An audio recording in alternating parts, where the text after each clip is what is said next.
Ladies and gentlemen, MrCropper here. I'm zeroing in. I'm zeroing sadly in on patriotism for the United States of America as the key, fundamental, essential that just keeps coming up here. Patriotism for the United States of America is that key ingredient that I keep having to assume as a backdrop assumption every time I'm bumping up against the people that I'm accusing of being obleftivists, I guess. The people, and you know, rucka, I don't know if you're an obleftivist, but if you fit into this category of not a patriot for the United States of America, just wow. You know, I mean, what country are you for? Not only is America a good country, it's a great country. It's the greatest country in the history of the world. So let your heart swell with pride when you see the American flag and stand up, for God's sakes, for the Pledge of Allegiance. All right, now, Yaron, Brooke, and Amy have discussed in this Hong Kong demonstrations, can a great America ignore Hong Kong? Right now, we're just going to go. We're starting at 39 minutes, so they've had quite a bit of discussion. But there's been a mosquito, the Socratic gadfly, has been buzzing around Yaron and biting him and Amy about this idea that China is or is not communist. Most of you know my view on it by now. China, if the word communist doesn't have any meaning, then China's not communist. If the word communist does have some meaning, then what meaning does it have? Because how many different societies have been communist, and what does it mean? You know, Soviet Russia had a free economy for 5 years in the 1920s. Does that mean it wasn't communist? So, and Germany never did have a fully collectivized economy. They had privately owned companies the whole time. So what does it mean? What does communism even mean? So if he says they're not communists, they're totalitarian fascists, well, what? So what does it mean? So why is he even saying it? So it's stupid to even make the distinction, and he's making a stand on this. He's saying it's not communist, you idiots. Quit saying it's communist. Well, what's your point, Yaron? What is it then? What's your point? So that's where I stand on that. And that's what he's going to discuss at length, and there's going to be a few juicy things here. Okay, let's get started. Were against this round of tariffs, and now he's given them a little bit. First of all, on tariffs, I don't do enough defending Trump. Rucka wants me to do more attacking Trump. I want to mention Bill Whittle. I did take apart Bill Whittle. I took him apart. So I do attack, and I did a video called "Frontmen for the New Dark Ages," where I attacked Sam Harris, Jordan Peterson, and Louder with Crowder, and Milo Yiannopoulos. So I do give it to them. Maybe you want to hear more from me, but right now I want to defend Trump because not enough people defend Trump. He did a brilliant thing. First of all, the tariffs are attacks on activity outside our borders. So it leaves activity inside our borders cheaper. So fine, I'm not that upset about a tariff. So if you're upset about the tariff already, that's tough cookies. So he's got a tariff in place. Trump's got a tariff in place, and Yaron's upset about it. And now Trump has said, but we're going to wait on the tariff. Now, Yaron and Amy have a very cynical attitude toward this. They're like, oh, well, if the tariff's such a good thing, then why don't you just put it on right away? The tariff's not a good thing. It comes at a cost. Now, how should we put the tariff on? Why don't we wait? Why don't we wait until Christmas or Black Friday or whatever it is? And that's what Trump did. To benefit who? Us. Is it going to benefit China? You know what? We might not put the tariff on at all. So this is just Trump being the brilliant deal maker that he is. He's playing them. He says, we're going to put on a tariff. And everybody scrambles. And he says, we're going to wait till near Christmas. Right? Why? Because Americans benefit from it, ostensibly. I say they get a bunch of cheap Chinese garbage. All right. He's compromised with them by delaying some of the tariffs. And he's compromised with them. No, he's getting a benefit for us. The tariffs are a cost. We know that. They're going to disrupt business. We know that. The question is, are we going to get China to do more by bullying them with the tariff than it costs us? That's the question. And the calculation is hopefully we can. One way we can make sure we get more out of the situation is by making sure we stock up on stuff before Christmas. I mean, it's brilliant. You know, okay, Mr. Cropper, it is garbage. And I do have a mouse here. Next time I buy a mouse, I'm going to make sure it's not made in China. This piece of crap is the end of it for me. I'm going to get another Apple mouse. And they're probably made in China too now, damn it. But I'm going to look hard. I'm going to try to find one not made in China, and I'll pay twice the price, I'll bet. But at least I won't have to unplug it all the time. Anyways, so we got a bunch of cheap shit coming in from China, and that is our prerogative to put the tariff on or not. Now, do I like the government messing around and stuff? No. But why be so cynical about the fact that Trump is playing them for a benefit for us? Now, and then he says, now, which goods are going to be tariffed once the tariffs do go in? And which goods has the tariff been stopped on temporarily? Just the ones that have gotten to Trump and made a deal with him. So it's crony capitalism, right? Yeah, true. Okay, I'll give you that, but I'll only give you that if you'll give me that Trump's doing a good job here. He's playing the deal maker. He's doing a good job. He's jerking them around with tariffs. We're going to put a tariff off. Oh, we're going to wait on the tariff. Oh, now we're going to put it. Oh, we're going to wait. And he's jerking them around. It might not go on, and we're going to get something out of them. We're going to get them to do something we want them to do in the meantime. Till after Black Friday, until the Christmas season shopping is over. I wouldn't be surprised if they delay it until January 1st so we can get our Christmas and post-Christmas shopping done as well. Isn't it like the sequester, basically? It's like they know it's going to hurt. They'll just keep kicking it down the road, you know? It's like maybe. But maybe, you know, maybe, who knows what's going to happen. But the whole thing, the whole trade stuff, I've talked about it so much. It's so stupid and so few people understand. Currency is understand the power China has. Somebody on the chat said, oh, China will dump all our bonds, $1 trillion worth of bonds. Yeah, one thing I want people to understand that Yaron is going to harp on a bit here. He's right that we are not sensitive to China. Like, China's got a whole bunch of our debt. Who's it going to sell it to? It's married to that debt now, and it's stuck to it and wants us to be able to pay it back. So, yeah, they own a bunch of debt to us. That means they borrowed us a bunch of money. That means they want us now to succeed so that we can pay them back their money.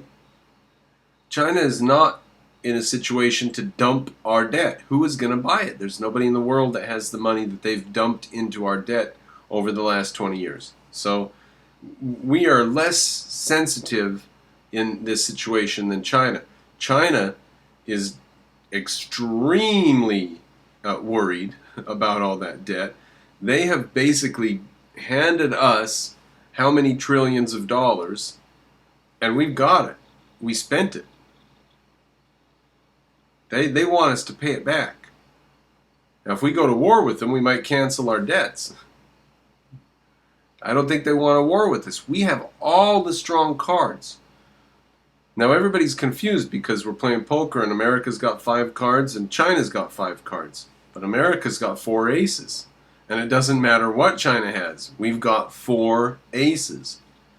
Now, maybe they've got a royal flush, but we've got all 4 aces. They couldn't even have a royal flush. All they could have is a straight flush. Can you have a royal flush without having the ace? Really? I mean, where would they dump them to? Into the river? I mean, who's going to buy them? And at what price are they going to buy them? And China's going to lose a fortune. And when it sells all those bonds, it's going to get what? It's going to get dollars. What's it going to do with those dollars? I mean, this is so, again, you have to think things through. Okay, so I sell all these American bonds, and I just got a handful of dollars because people paid me dollars with. What am I going to do with those? I don't want to buy American goods because I'm at a trade war with America. What do I do with these dollars?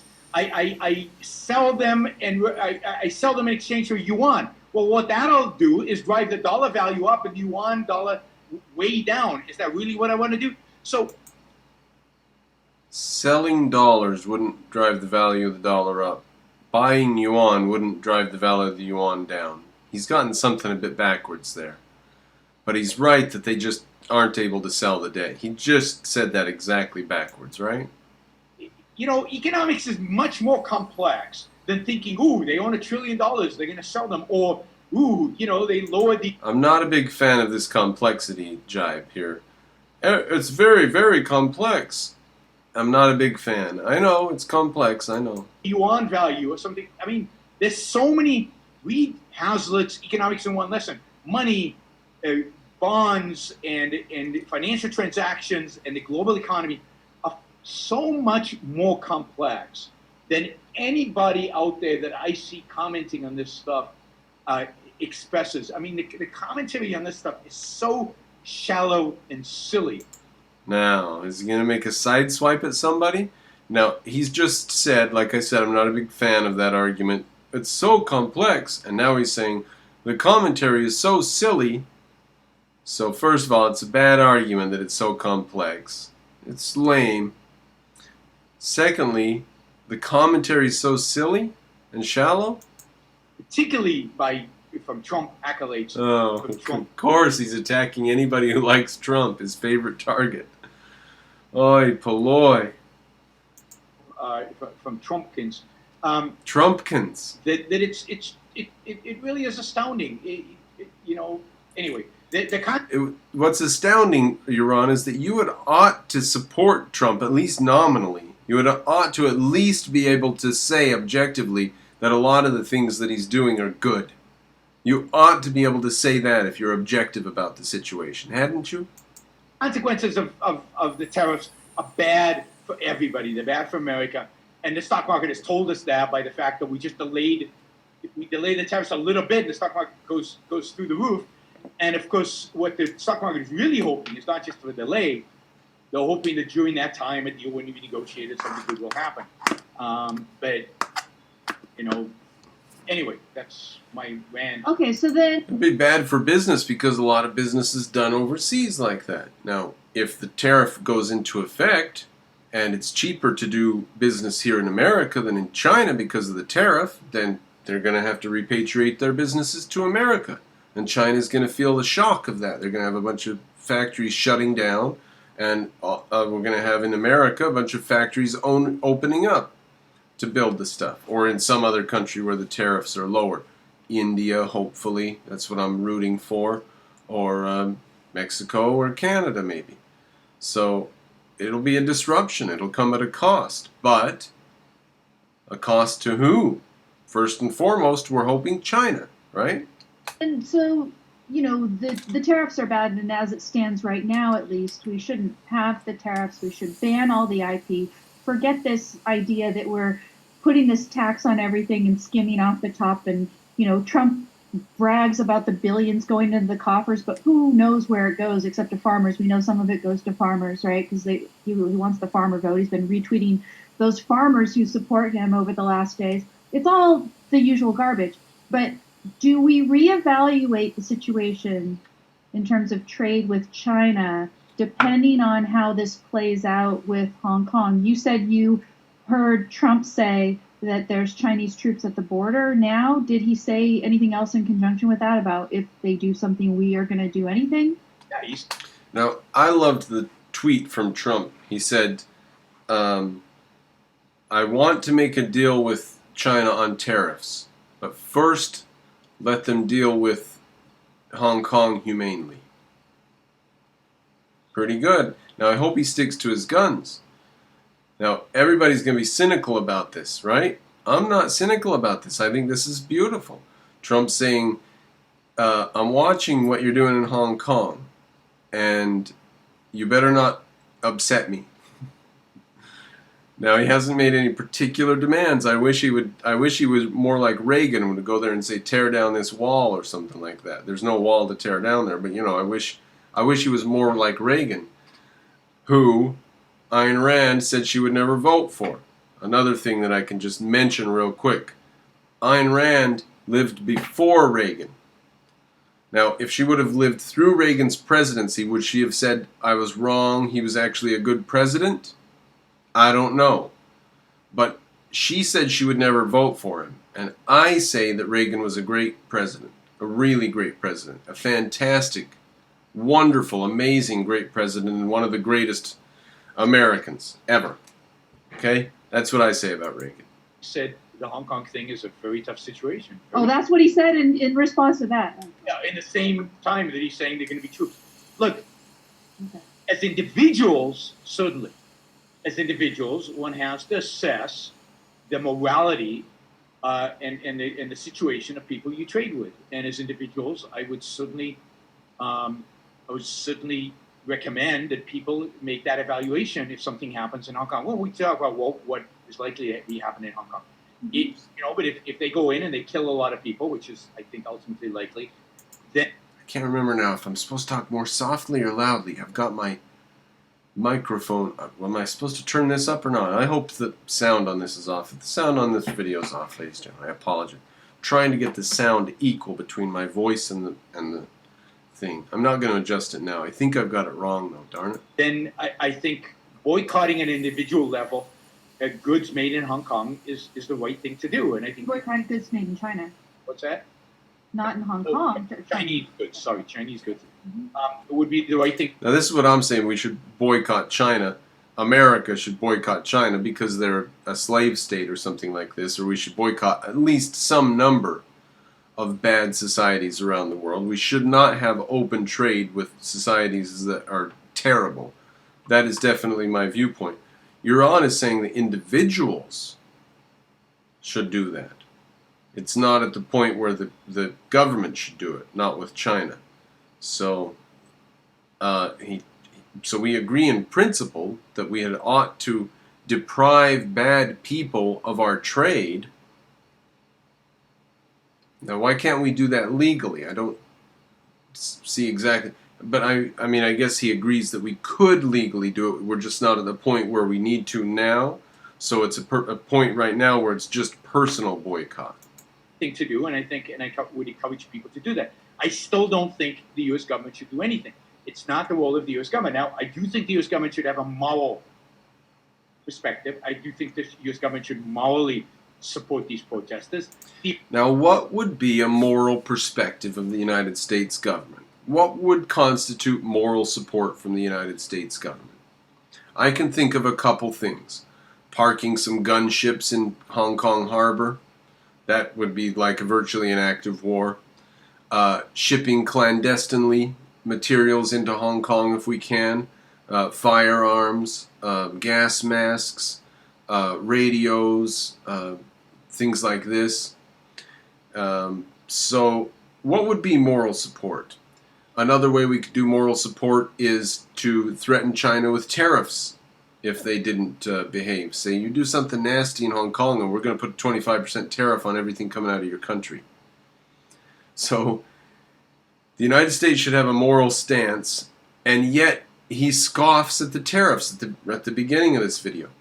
So what does it mean to have a moral stance? What does it mean to do something in favor of the people in Hong Kong? What does it mean to throw your weight around in a way that can maybe help them? Well, maybe threaten with tariffs? Oh, threatening with tariffs is just cronyism. Well, okay, we live in a reality. We live in a reality. How do your ideas apply to reality? You can't always just laugh and scoff and wave your hand and say, that's not a perfectly consistent... That's Platonism, to expect everything to be perfectly consistent. How are you going to live in reality? So what does he mean by a moral... America should have a moral... The government should have a moral... What does he say? Let's let him have his say. Not in Hong Kong. Chinese goods. Sorry, Chinese goods. It would be the right thing to do, and I would encourage people to do that. I still don't think the U.S. government should do anything.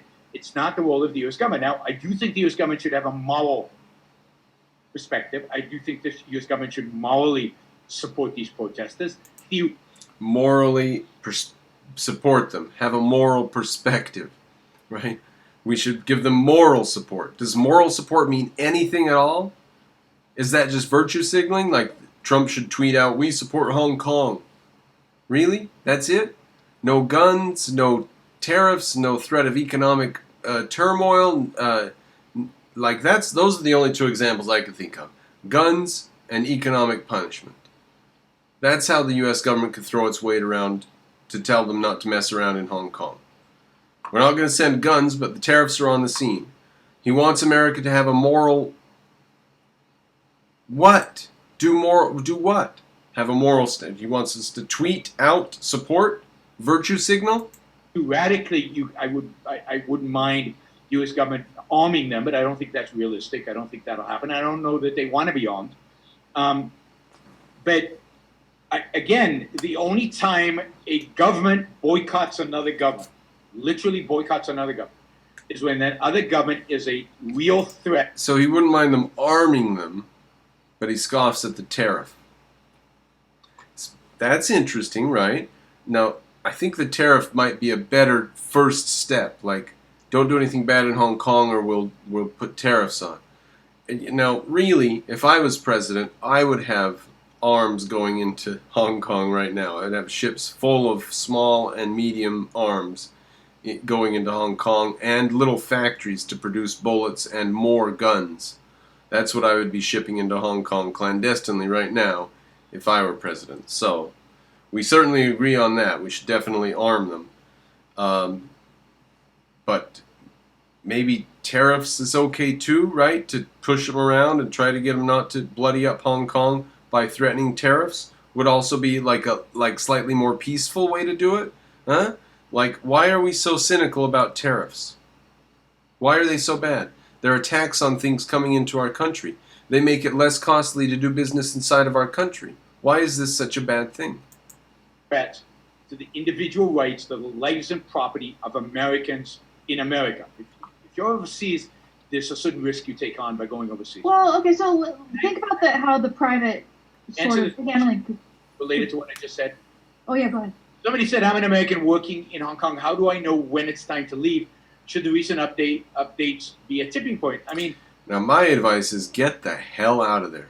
There's limited time, and there might come a day like the Berlin Wall, where it's all of a sudden just hard to get out, and that happened in mainland China. If you live in Hong Kong, then you probably know about how it has become difficult to get out of mainland China all of a sudden, or you can get out, but you can't take your money and stuff like that, or you can get out and you can take some money, but you can't sell your property. If you sell your property, you can't take the money. I mean, it's become a scandal.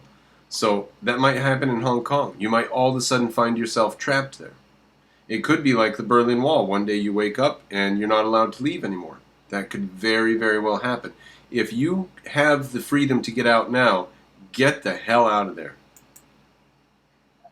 I assume you don't mean updates. I assume you mean events. But, well, it depends, right?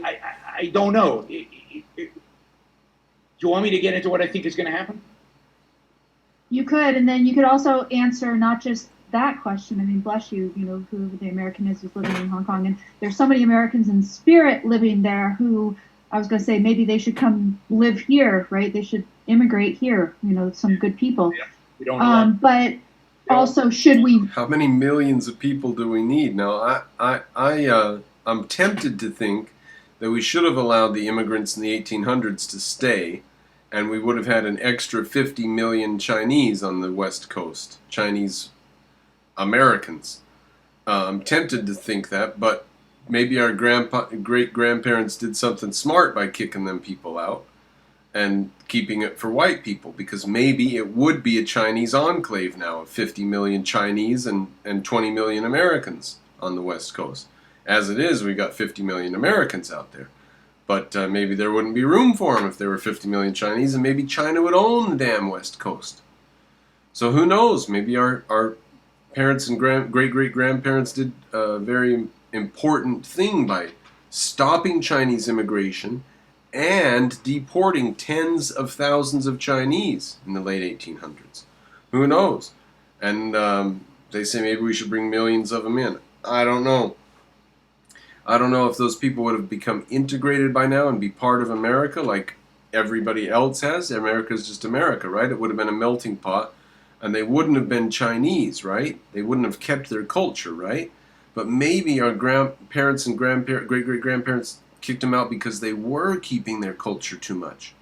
You know, we judge them very harshly on what they did, but they've left us this very fine country, I have to say. Visit there. You know, there's a lot of us who haven't been to Hong Kong. We haven't been as fortunate as you are to go and see Hong Kong. We would like to before 2047. At what point do you not do that? What's your prediction? Well, I mean, first of all, you should leave if you feel like your life is threatened. Your life is threatened. They could close the border any day. I think that if and it's hard to tell how this will evolve and whether your life is threatened or not. My guess is it won't be. My guess is this will be isolated, and your life will be fine. This is my view of what's going to happen, and it's me speculating.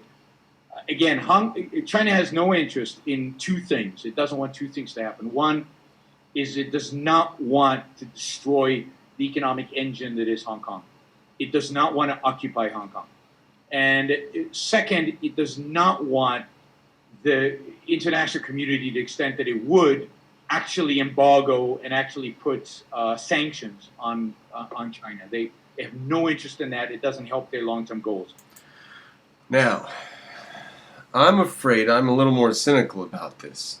I'm afraid that there might be a clique or group inside the Chinese government that thinks that it is to their benefit, particularly, maybe not to the nation as a whole, but to their particular benefit, to go in and do something very naughty in Hong Kong. And they might be the ones who make the decision.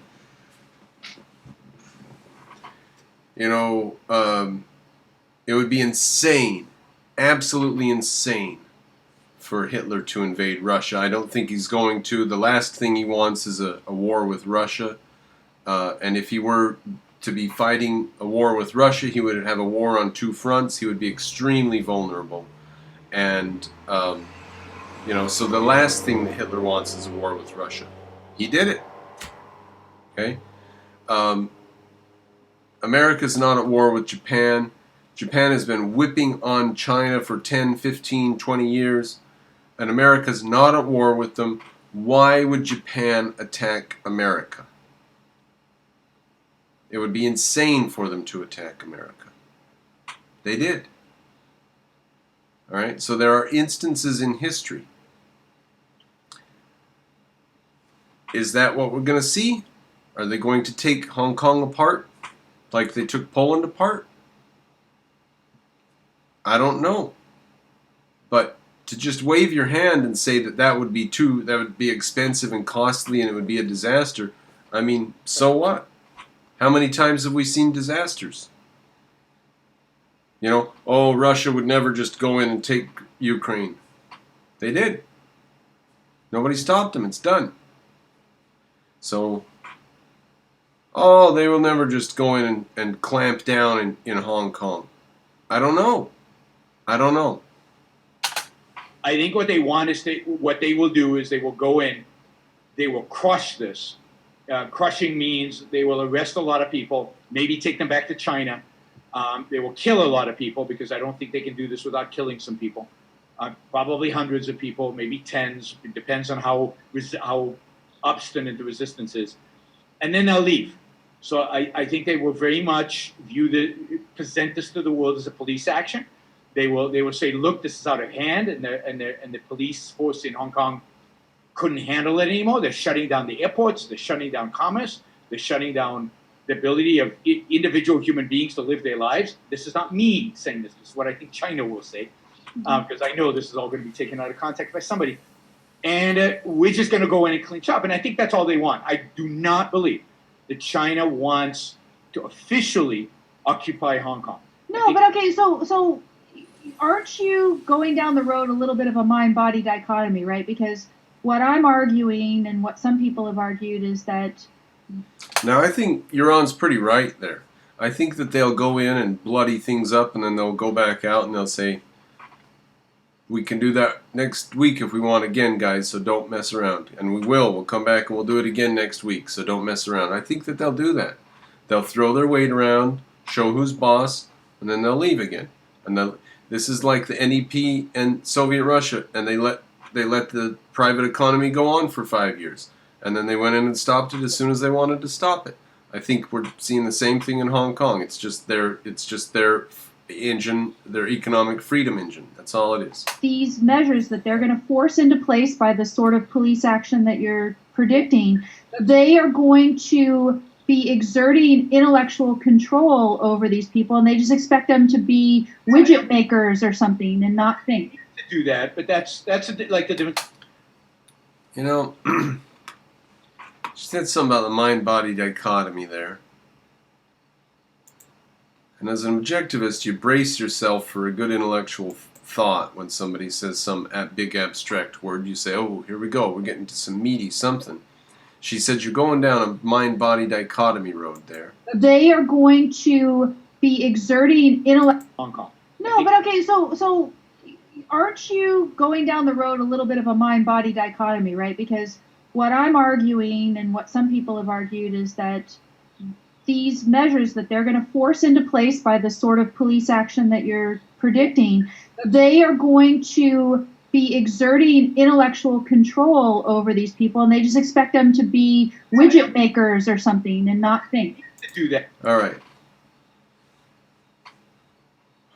What is Yaron's mind-body thing? Okay, so the Chinese are going to put laws in place and expect the Hong Kongers to continue to be productive. Is that what she's saying? She's saying that will the Hong Kongers continue to be productive if China goes in and puts what laws in place she didn't specify? I'm just asking, did I get her point right? And what is she saying? What is her point? But that's like the difference between fascist and communism, right? The fascists. Oh, okay. That they're not going to go in and turn it into a communist utopia or anything. They're just going to go in and put their own laws in place or something. Yeah. Yeah, I think that they'll probably just go in and tell them who's boss at this point.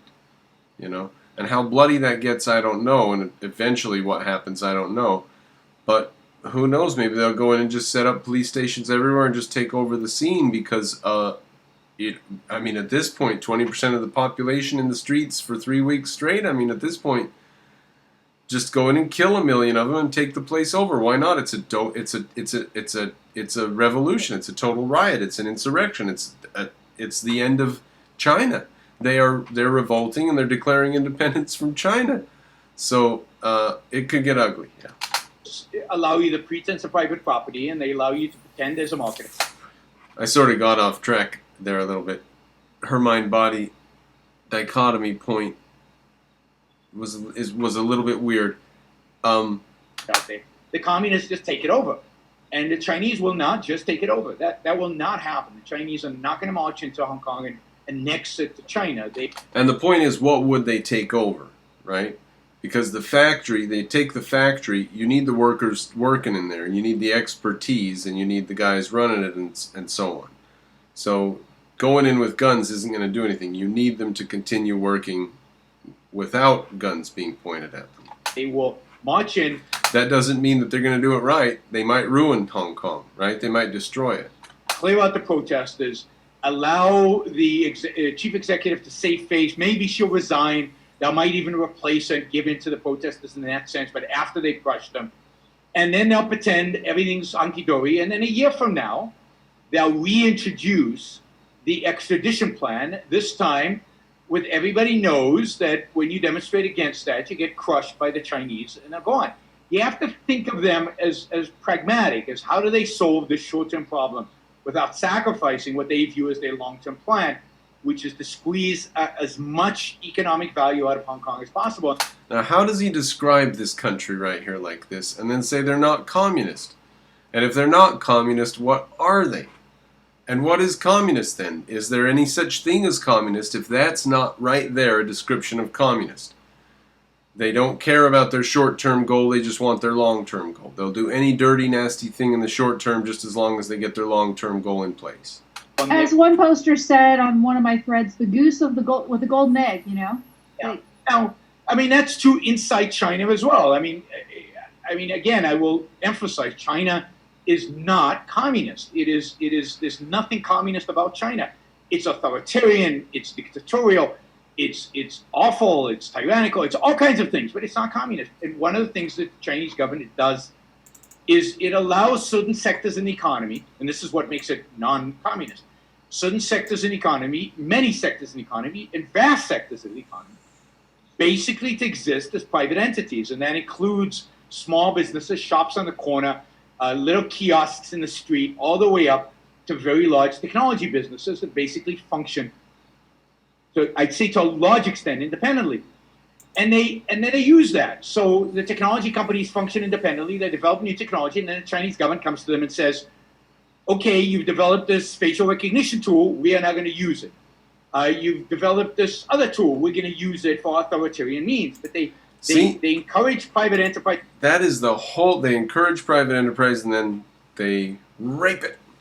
That is the whole plan. That's what Germany did, that's what Russia did, that's what China's doing, that's what Japan did. They all have done the same thing. They encourage some modicum amount of private property and then they rape it. Now, why does Yaron think that it's a brave new society? To create the wealth. And taxes are lower in China than they are in the US or in Western Europe.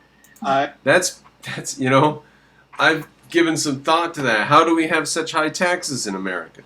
Well, guess what? We're productive. We're not all poor as dirt-ass shit. In China, people are all poor as dirt-ass shit. They don't have enough money to live on. You know, I mean, not all of them, but hundreds of millions of people in China live in grinding poverty. Now, how are you going to tax those people? And how are you going to tax the people that are 1 inch above that, which are another couple hundred million? So that's the reason that taxes are lower in some countries. They push them as high as they can, believe you me. So taxes are high in America for one reason, because we can actually find out where the money's going. We've got such a sophisticated economy, and there's so many cash registers and bookkeeping things everywhere that people know what's going on. So the taxes can be pushed higher and higher for that reason. But we can afford it. That's the root reason. I mean, if they pushed them too high and it broke the country next year, that would be that.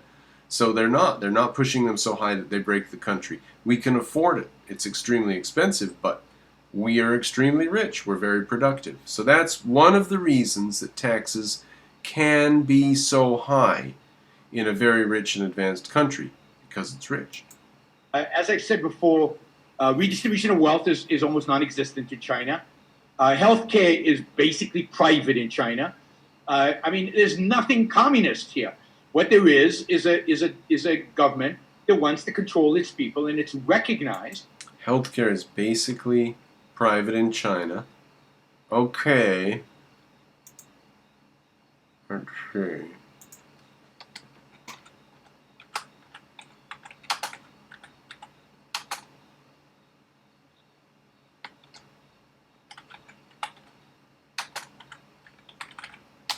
See if I can find it real quick here. My Chinese wife is pregnant. What I want is why I refuse to have my kid in China. If you want to know about the healthcare situation in China, he says basically private. That's not true. It's not. It is not. That's a fucking terrible mischaracterization of the situation. Now, if you want to know more about healthcare in China, go watch this video. This is his wife, and she talks about her experience giving birth.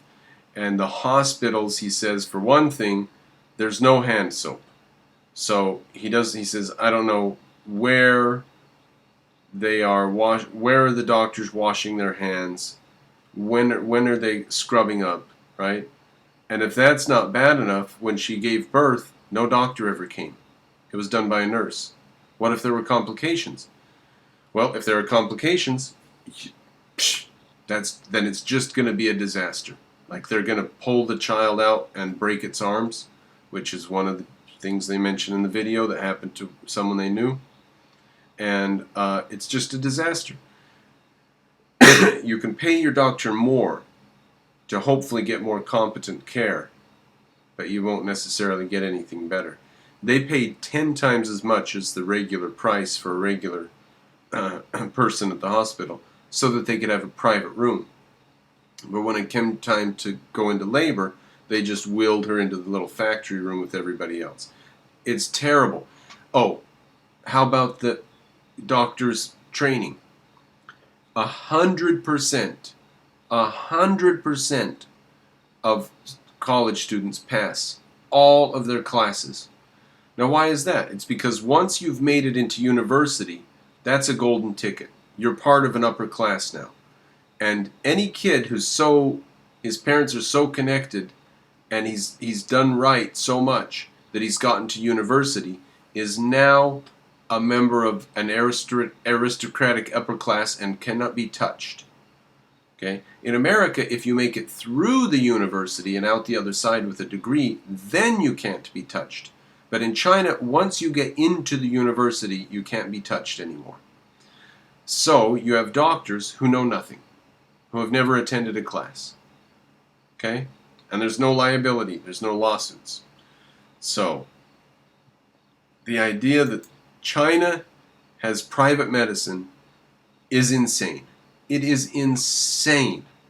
They do have government monopoly on healthcare licensure.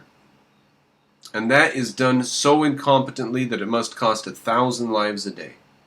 10,000. I bet it costs 10,000 lives a day in China.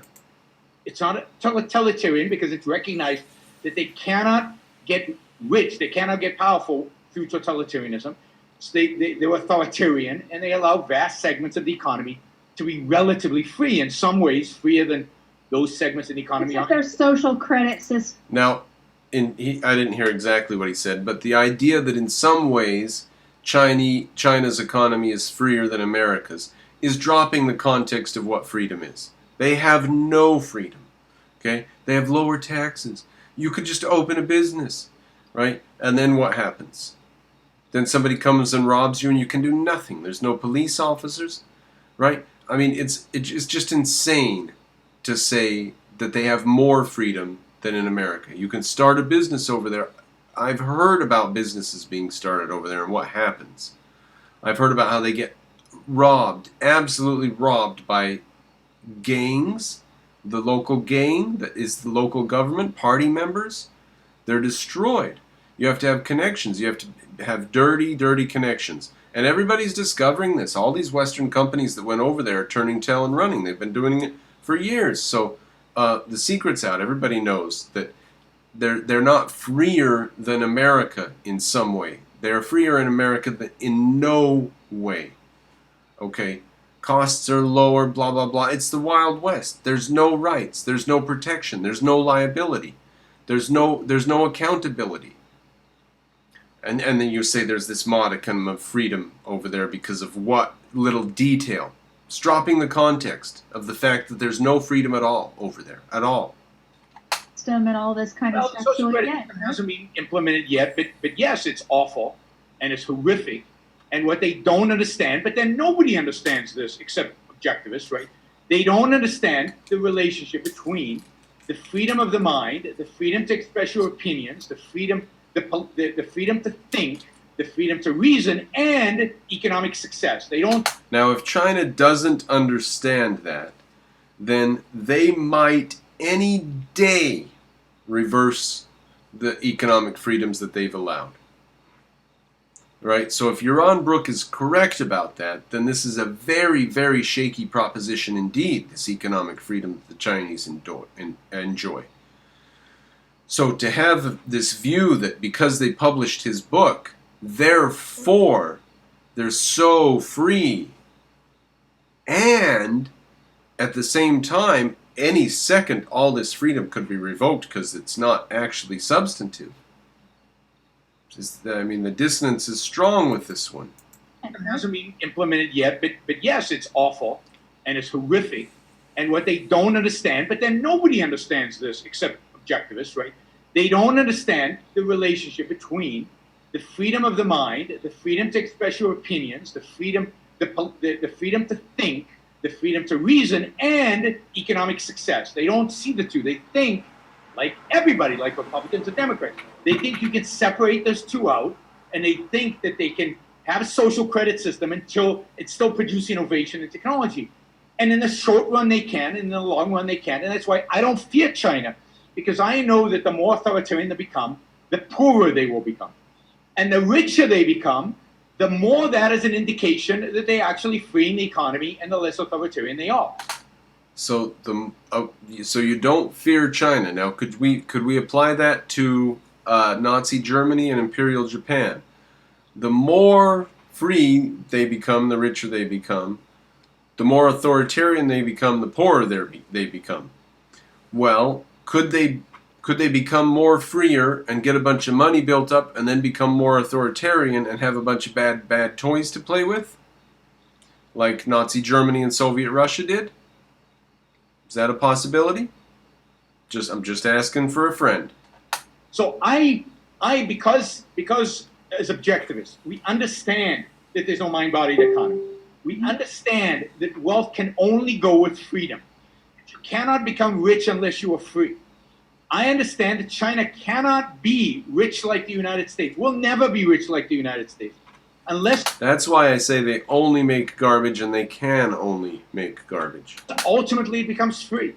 Now, not free like the United States, because the United States is not that free. Freer than the United States in some areas. And, who knows what exact combination they'll have.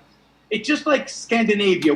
So everything's a mixed bag. Freer than the United States in some area. Who knows what combination they'll have. It's just like Scandinavia. We say that they're socialist, right? But they're not. Everything's a mixed bag. I think I started this video with this point, right? I said patriotism for the United States of America, right? Not a perfect country. Just the best country in the history of the world. The worst country on the planet except for all the others. That's harkens to a Churchill quote, of course. America's not that free. Jeez, it sure is, though. It really, really is. We've got freedom of speech, we got freedom of press, we got freedom of religion. You say a guy was locked up because he had built a pond in his backyard, and that proves that we're as bad as China? I mean, it's just insane. What is your idea? Why do you say America's not that free? We're very, very free indeed. We've got high taxes, and we have to have a driver's license and stuff. Oh boy, if you want to know what not having freedom is, go to Europe. We always say Scandinavia is not socialist. Well, one way you know Scandinavia is not socialist is you go to a place like Copenhagen. I know you've been to Copenhagen, Amy. And you can see it's not socialist. I mean, because of the industry and the energy and the private ownership and the fact that people are working in private businesses, and there's not a shred. Now, they redistribute a lot of wealth, so it's a mixed economy. China's a mixed economy, just a different type of mixed economy because it has no democracy and it has no freedom of speech. But even... It's a mixed economy. Now, America, I would say, is a mixed economy. Mixed with what? It's got some individual rights, but we've done a little bit of state control. But it's based on individual rights. That's a key, ladies and gentlemen. That's an important key. A mixed economy can't be mixed unless it's based on the true part, right? The mixed part is all just a garbage mess, right? What's the part that it's mixed with? So America really is a mixed economy. We really do have freedom and individualism and rights, and it's been mixed with some elements of statism, antitrust laws, forced taxation, or direct taxation, right? That's what the Founding Fathers were against, was direct taxation, taxation on a person. They just taxed economic activity. Excuse me. The United States is free. The United States has freedom. And there's bad things mixed into that. So we're a mixed economy. China's not a mixed economy. China doesn't have freedom. China doesn't have individual rights in order to mix them with something. China's not a mixed economy. In the freedom of speech issue, as evil and as bad as China is, and I've said this before, but nobody pays attention. I know, and I've actually I just noticed some posts from my Chinese friends on LinkedIn. I actually have Chinese friends who are dissidents, and they're there, and they criticize the Chinese government, and or what they do is one of the guys there is the head of the Hayek Society in China, and there's actually an academic in China that 3 years ago when I was in China, they launched the Ayn Rand Society. The Hayek Society in China and the Ayn Rand Society in China. Now, does the government keep an eye on them? At Renmin University in China. Nobody shut them down because of that. Nobody stopped it. There's a Hayek Society, there's a Mises Society, there's a Rand Society. As long as they don't criticize the government. What is a Rand Society? What is objectivism that doesn't criticize the government? What is a Hayek Society that doesn't criticize the government? Now, maybe they're leaving them alone for now, but those people are going to have a quick mark on their back if the regime ever turns. They're going to know exactly who to go after. Now, maybe it's a new utopia and they're allowing these ideas and they're just going to roll over and give up power when these people come up and say, I read Hayek and the government allowed me to have a Hayek study group. And then the Chinese government's going to say, oh, we allowed them to have a Hayek study group. Well, we had better just dismantle our dictatorship now. Is that how it goes? I don't think they're going to roll over. Just because they're allowing people to read some books, I just don't think they're going to roll over. I don't think that's how it's going to go, Yaron. They do all the stuff. Again, not totalitarian, not communist, bad. And certainly what they're doing in China, in Hong Kong is bad. Just like Russia. Now, it remains to be seen whether all the people that are in those study groups will be arrested. Right? That's a frightening thought, but 10 years from now, who knows whether those people will be alive or not. Today is Russia. I mean, China in some ways is worse, in some way better. Is Russia today communist? No. Is Putin a communist? Well, okay, so let me ask you this, though. Is Russia communist? No. Who would make that claim? But China's claiming that it's communist, and Yaron is arguing with them. China says it's communist, and Yaron is arguing with them. You're saying, okay, well, they have all of this freedom to talk about Hayek and Ayn Rand's ideas, but they just can't criticize the government. What the principle is, you can't say except for what we allow you to say. How is that not totalitarian? Well, but totalitarian is total. Totalitarian is a regime that controls everything you do. But it does control. Trollface chimes in. I didn't see this comment. If America is not at war with a morally bad country, should the U.S. embargo them? Or can U.S. citizens still trade with individuals there? Some objectivists say tariffs can be used as a war deterrent. Thank you, Trollface, for bringing up Nez. You might not be bringing me up, but you might be. If America's not at war with a morally bad country, should the U.S. embargo them? So should we use a trade embargo or tariffs or something in lieu of war to mess with other countries? Of course we should, Trollface. Of course we should.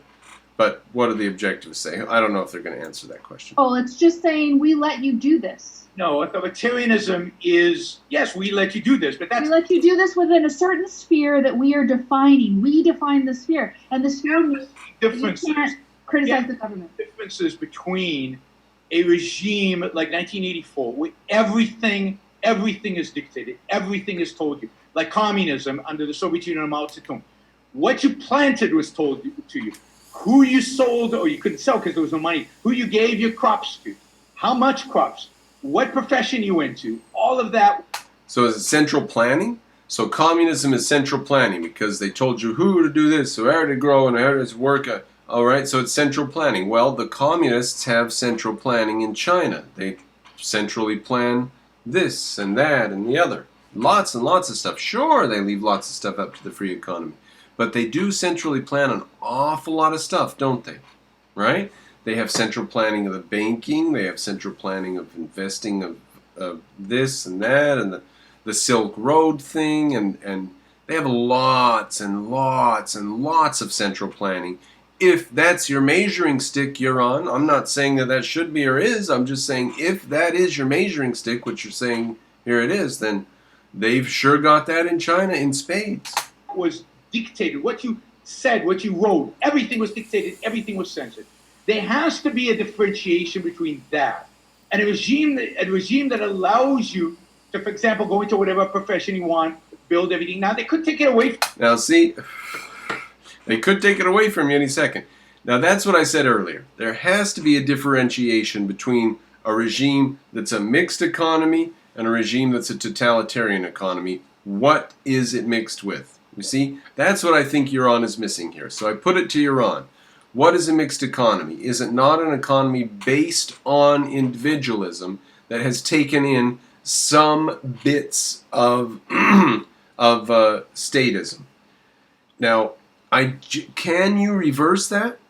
Can you do it the other way and say a mixed economy is a statist economy that has taken in some bits of individualism?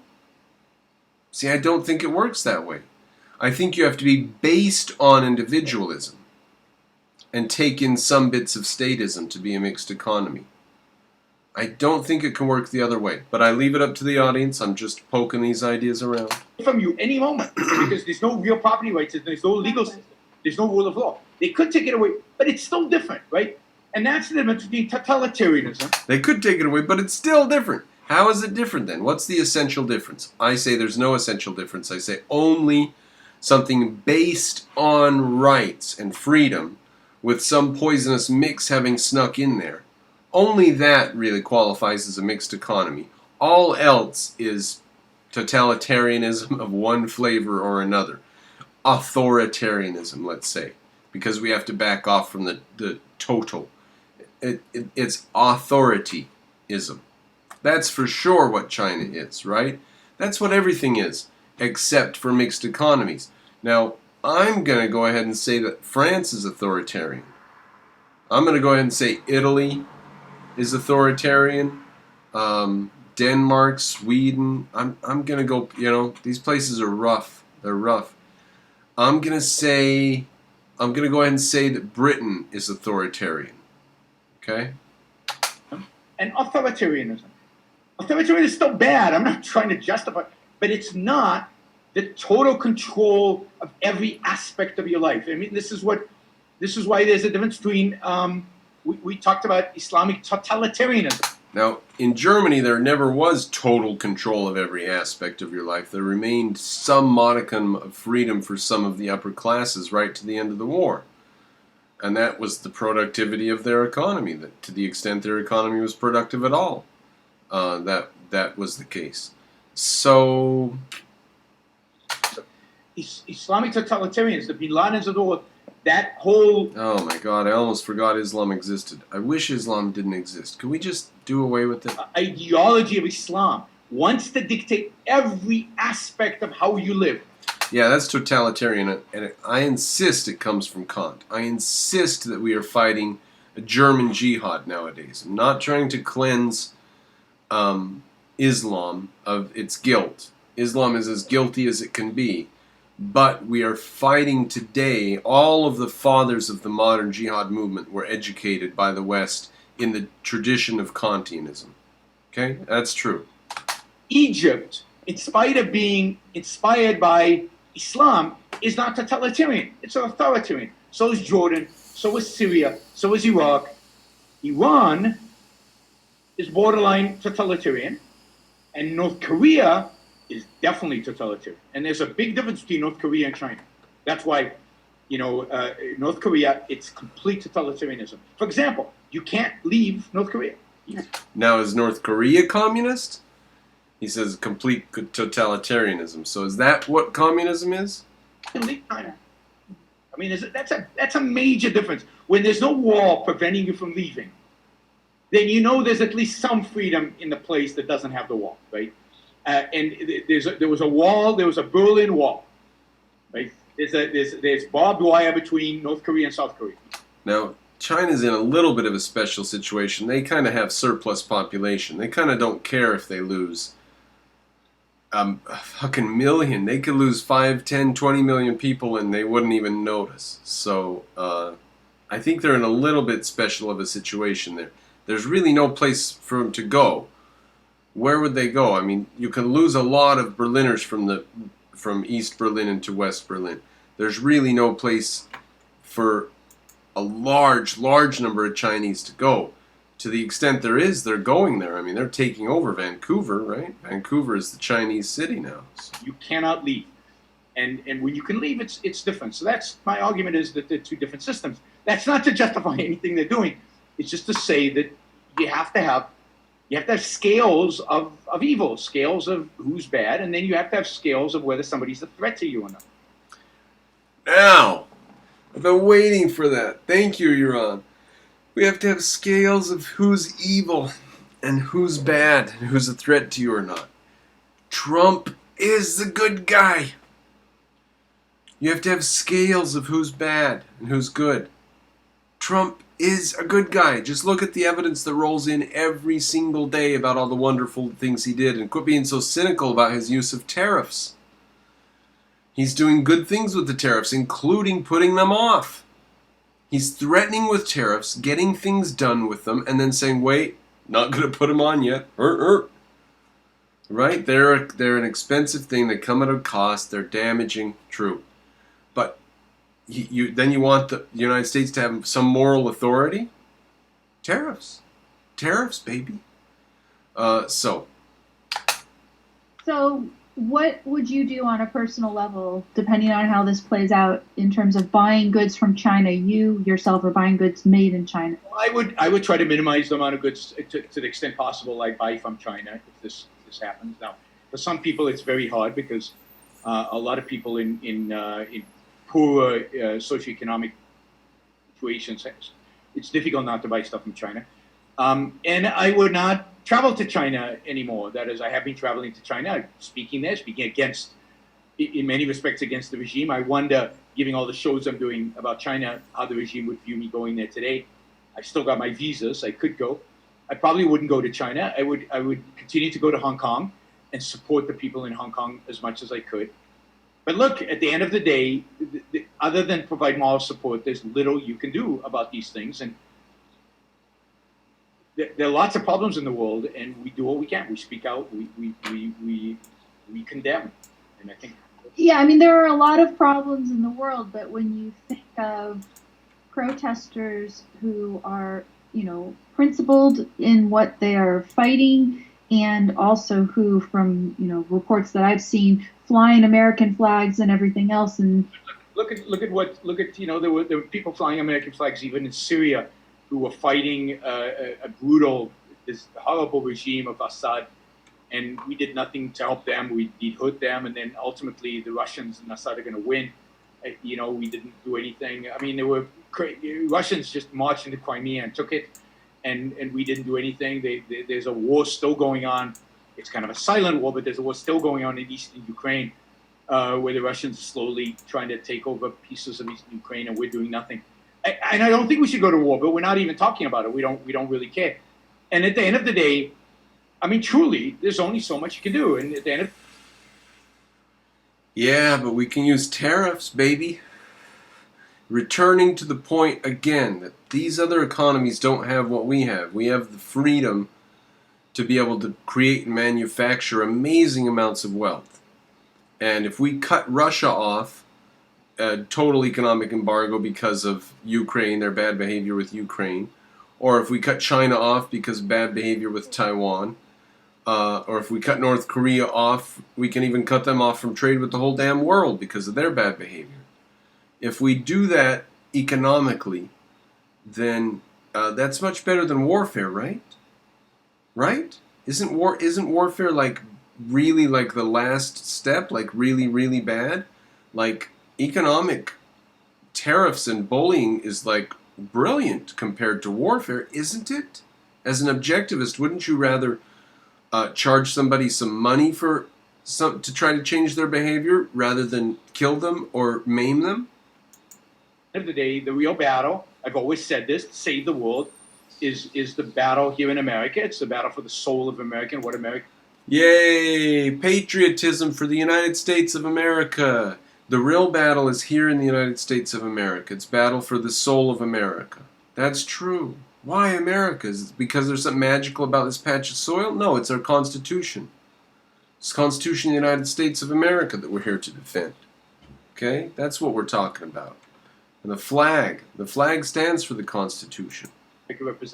America represents freedom. It represents these demonstrators, and at the very least, you should expect your president. So my view is, I'm less worried about China, and I'm more worried about Obama and Trump and the administrations and what they have done, and urging a future administration to do the right thing, which is at the very least, well, at the very least and the very most, speak up against the Chinese and speak up against what is going in Taiwan, in Hong Kong, and not the very least and the very most. Let them just roll over. Let me just answer that question, because I never said when to leave. Yeah. So I would say, if you're going to be in harm's way when the Chinese enter and you're afraid of that, then I would leave now. If you agree with me that they'll clamp down and then they'll leave, then you could wait it out and stay there afterwards. And my assessment would be that Hong Kong will continue to continue business as usual once this is over. Unfortunately or fortunately, but that's the reality, that business will go on. Business seems to always go on once this is over, and that China won't impose anything new for a while. They'll let things settle down and then wait about a year and then start imposing new stuff. So, all right. I have two questions. Do you have any other stuff? Let me look back at the program notes. I think that I'm going to end there because I've been going quite a while with this video, and I think that we've gone over what I want to go over, my concerns about American patriotism. He's ended nicely for us there, hasn't he, with that thought? That America is the country we need to be concerned about. And then the damage Trump is doing? Okay, what about all the good things he's doing? Like, I think he's doing more good than damage. I'm pretty sure. Like, I'm really sure of that. I'm staking my reputation as an objectivist on it by saying it in videos constantly. So that's how sure I am. Alright, there we are. Now, it also occurs to me that objectivists usually agree on most stuff, and we usually spend our time talking with, outside objectivist circles. So, is this fruitful or not for me to be disagreeing inside of objectivism? I don't know, but I do know this. Discussions about things that I disagree with objectivists are the best discussions, because the objectivists have a good head on their shoulders and they're able to talk to you about something. They can put a thought together. So, my concerns here, I think, are cogent and urgent, and Yaron's thoughts and concerns are definitely a big part of the objectosphere, so that's why I'm addressing them. Now, ladies and gentlemen, if you like what I do, please patronize me. $5 or $10 a month would help, and my goal is somewhere around the $600, $800 a month range, so that I can make this something that I do constantly, as like a part-time job without feeling guilty about wasting my time on here doing objectivist drama. But if I'm going to be targeting an objectivist and say, hey, you need to be called to account for your things here. You need to be called to account for what you're saying. Justify what you're saying. If MrCropper is going to be going after any objectivist at all, then Yaron Brook, I don't know, whatever. I guess this video speaks for itself, doesn't it? Alright, now, and how deep and how sharp is our disagreement also speaks for itself in this video. I think it's not that deep or that sharp. You guys can judge for yourself. MrCropper out. Please patronize.